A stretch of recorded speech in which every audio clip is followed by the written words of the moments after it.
Toujours confiné, Elisabeth, on le sait, mais on peut se promener dans certains lieux historiques. Voilà, alors on peut contourner les choses, Oui. on va être honnête. La Sorbonne, près du Panthéon notamment, elle date du XIIIe siècle, c'est donc, elle appartient à notre patrimoine historique. Et malgré le confinement, vous le savez, en France, les universités restent ouvertes.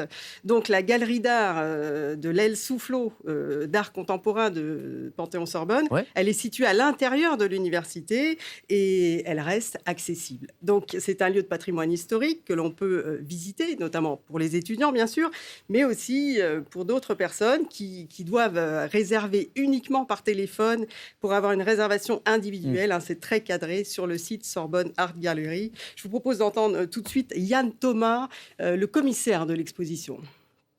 C'est aussi une exposition qui s'inscrit dans le cadre du palais académique du Panthéon, avec un lieu de savoir, de connaissance qui est la Sorbonne. Pour nous, c'est très important parce que dans un moment où finalement la culture n'est pas vraiment accessible, on a la possibilité de découvrir une œuvre majeure qui est celle de Tania Moreau. Elle restitue à travers des œuvres extrêmement élaborées, liées à des algorithmes, la phrase de Martin Luther King, « I have a dream ».